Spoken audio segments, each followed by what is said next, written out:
Bismillahirrahmanirrahim. Assalamualaikum warahmatullahi wabarakatuh. Apa kabar anak-anak? Mudah-mudahan kita semua dalam keadaan sehat walafiat.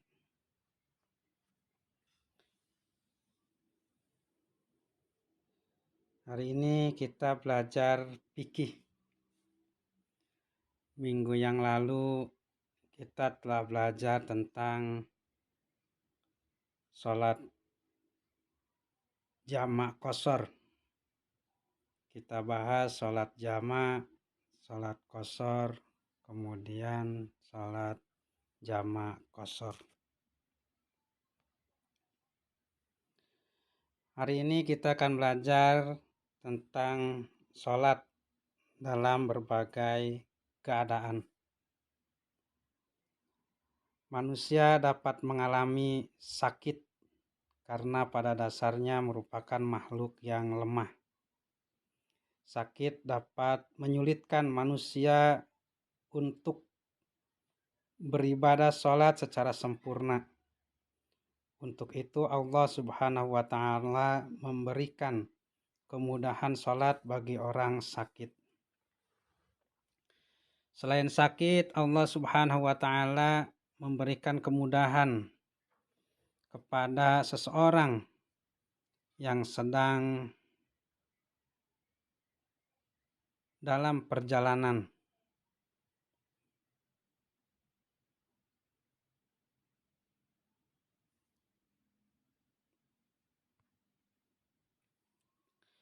Sholat dalam keadaan sakit.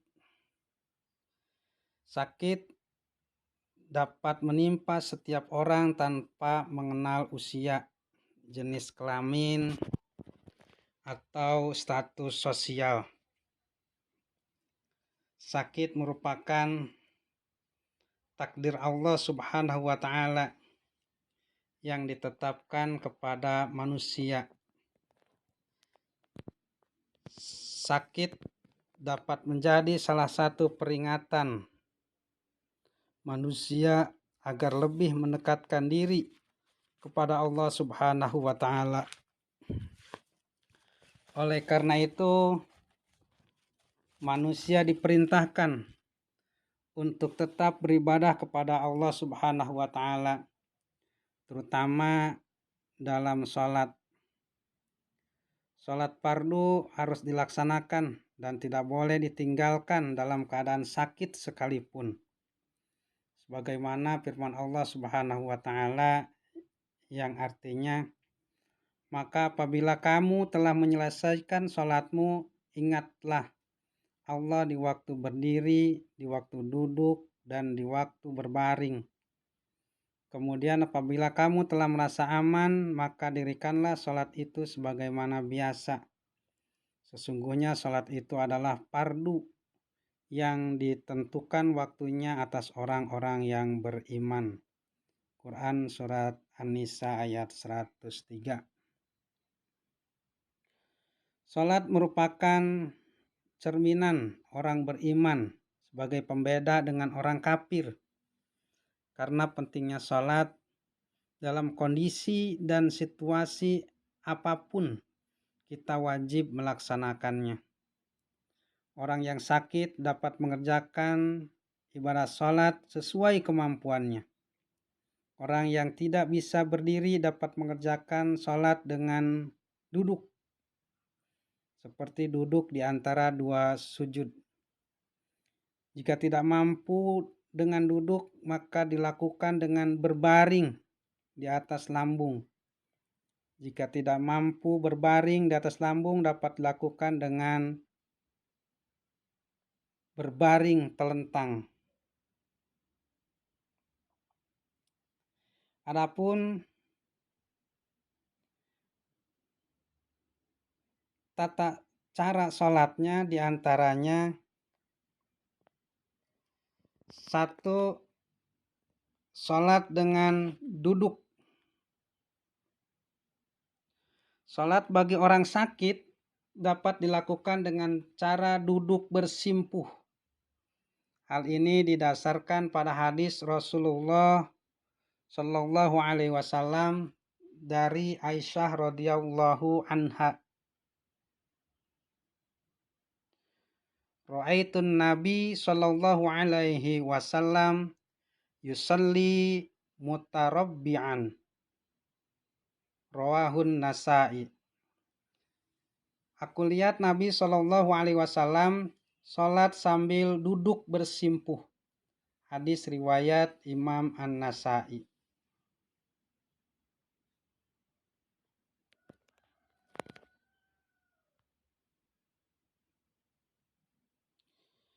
Tata cara pelaksanaan sholat dengan duduk. Yang pertama, duduk iftiros atau bersila menghadap kiblat. Diawali dengan niat melaksanakan sholat karena Allah, kemudian melakukan takbiratul ihram. Kedua tangan bersedekap di atas dada atau ulu hati. Membaca doa iftitah, dilanjutkan surat Al-Fatihah dan surat atau ayat dari Al-Quran. Ruku, yaitu sedikit membungkukkan badan sambil membaca doa atau bacaan ketika ruku. Iktidal, yaitu duduk kembali seperti semula dan melepaskan kedua tangan, tidak bersedekap seraya membaca bacaan iktidal. Sujud seperti biasa dan membaca bacaan sujud. Bila tidak mampu, bersujudlah dengan lebih merendahkan badan dari sikap ruku. Kemudian duduklah kembali untuk menyempurnakan rakaat yang kedua sebagaimana rakaat yang pertama.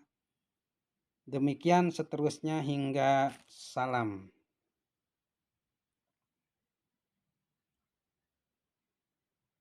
Salat dengan berbaring.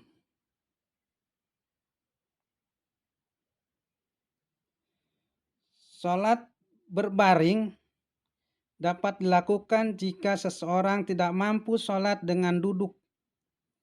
Tata cara salat berbaring dapat dilakukan dengan berbaring menyamping ke kanan dan menghadap kiblat. Indonesia berada di sebelah timur Ka'bah, sehingga salat dilakukan dengan membujur ke utara, sehingga kaki berada di sebelah selatan. Jika tidak mampu berbaring menyamping, maka diperbolehkan berbaring telentang. Dalam posisi ini kaki menghadap kiblat dan diusahakan kepala terangkat sedikit atau diganjal bantal sehingga wajah menghadap kiblat. Apabila sholat dengan berbaring tidak mampu, boleh dengan tidur dan kaki dihadapkan ke kiblat. Sebagaimana hadis Rasulullah Shallallahu Alaihi Wasallam, jika ia tidak kuasa sholat sambil duduk, sholatlah ia dengan berbaring ke sebelah kanan menghadap kiblat. Jika tidak kuat juga, maka sholatlah ia terlentang kedua kakinya ke arah kiblat. Hadis riwayat Ad-Daruqutni. Semua bacaan sholat dengan berbaring sama dengan bacaan sholat sambil berdiri. Adapun gerakan dalam sholat seperti ruku, iktidal, sujud, dan seterusnya cukup memberikan isyarat dengan kepalanya atau kedipan mata.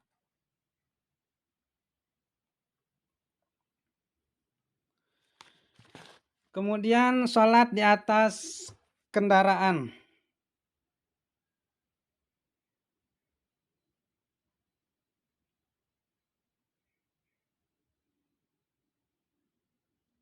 Bepergian merupakan aktivitas yang sering dilakukan oleh seseorang baik pada jarak yang dekat maupun jauh. Seseorang yang melakukan perjalanan jauh lazim menggunakan kendaraan. Seorang muslim yang melakukan perjalanan jauh diperintahkan untuk tetap mengerjakan sholat meskipun berada di atas kendaraan. Hal ini sesuai hadis Rasulullah Shallallahu Alaihi Wasallam yang artinya dari Ya'la bin Murrah berkata, sesungguhnya Nabi Shallallahu Alaihi Wasallam bersama sahabat-sahabatnya sampai ke satu lembah, sedang dia berada di atas kendaraannya, padahal langit sangat mendung dan di bawahnya sangat basah. Kemudian datanglah waktu sholat, lalu ia menyuruh muadzinnya. Kemudian ia azan dan iqamah. Lantas Rasulullah Shallallahu Alaihi Wasallam menuju kendaraannya dan sholat jamaah bersama mereka. Dalam sholat itu ia berisyarat yang sujudnya lebih rendah dari ruku. Hadis riwayat Imam Ahmad dan At-Tirmizi.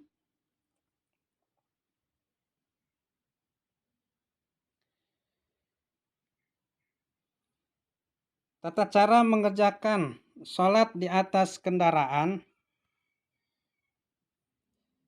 Yang pertama, berwudu dapat dilakukan dengan tayamum apabila tidak dijumpai air dalam kendaraan tersebut. Apabila memungkinkan seperti di dalam kapal laut, sholat dilakukan dengan berdiri sebagaimana hadis dari Ibnu Umar. Nabi Shallallahu Alaihi Wasallam pernah ditanya, bagaimana caranya aku sholat di perahu? Ia menjawab, sholatlah di perahu dengan berdiri, kecuali apabila kalau kamu takut tenggelam. Hadis riwayat Ad-Daruqutni dan Al-Hakim. Jika berdiri sulit dilakukan, sholat dengan duduk di atas kendaraan. Sholat di atas kendaraan dapat dilakukan sesuai arah kendaraan yang ditumpangi apabila memungkinkan saat takbiratul ihram menghadap kiblat. Setelah itu dapat berpaling menuruti arah kendaraan. Jika sulit dikerjakan menghadap sesuai kemampuan.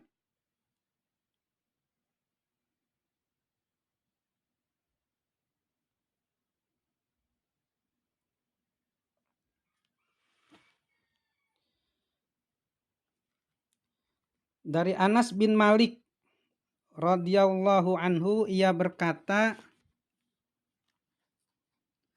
adalah Rasulullah Shallallahu Alaihi Wasallam apabila sholat sunnah di atas kendaraannya, ia menghadap ke kiblat lalu takbir untuk sholat, kemudian ia biarkan kendaraannya itu, maka ia sholat mengikuti arah mana saja kendaraannya itu menuju. Hadis riwayat Imam Ahmad dan Abu Daud. Dalam suatu riwayat disebutkan adalah Nabi Shallallahu Alaihi Wasallam pernah sholat sunnah di atas kendaraannya, sedang dia pergi dari Mekah ke Madinah sambil mengikuti arah mana kendaraannya itu menuju. Dan waktu itu turun ayat, kemana saja kamu menghadap, maka di sana adalah arah Allah Subhanahu wa Ta'ala. Hadis riwayat Imam Ahmad, Muslim, dan Tirmizi. Pelaksanaan sholat di dalam kendaraan sama dengan sholat ketika duduk. Akan tetapi sholat dalam kendaraan disesuaikan dengan tempat duduk.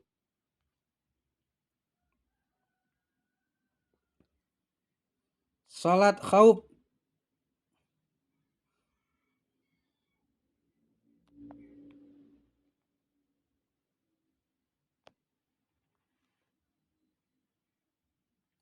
Salat khauf merupakan salat fardu yang dilaksanakan karena adanya ketakutan dan kekhawatiran. Rasulullah Shallallahu Alaihi Wasallam pernah melaksanakan sholat khauf dalam kondisi perlawanan dengan musuh. Adapun tata cara pelaksanaan sholat khauf adalah imam mengatur barisan sholat menjadi 2 atau lebih. Imam dan kedua barisan melaksanakan takbiratul ihram hingga ruku bersamaan. Imam dan barisan pertama melakukan sujud, sedangkan barisan di belakangnya tetap berdiri untuk berjaga-jaga. Ketika imam dan barisan pertama bangkit dari sujud, barisan belakang melakukan sujud. Rakaat kedua, barisan kedua ikut sujud bersama imam, sedang barisan pertama berjaga. Saat imam dan barisan kedua sujud dan tasyahud, barisan pertama menyusul dan mengakhiri sholat bersama.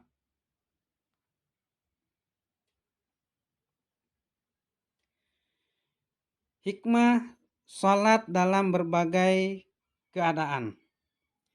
Islam merupakan agama yang mudah. Apabila ada kesulitan, pasti ada kemudahan bagi umat Islam, termasuk dalam ibadah. Segala bentuk kemudahan yang diberikan kepada umat Islam merupakan kasih sayang yang diberikan Allah Subhanahu wa Ta'ala. Tidak boleh meninggalkan sholat dalam keadaan apapun, didukung dengan adanya syariat dan ketentuan tentang tata cara sholat dalam berbagai situasi dan kondisi yang terjadi.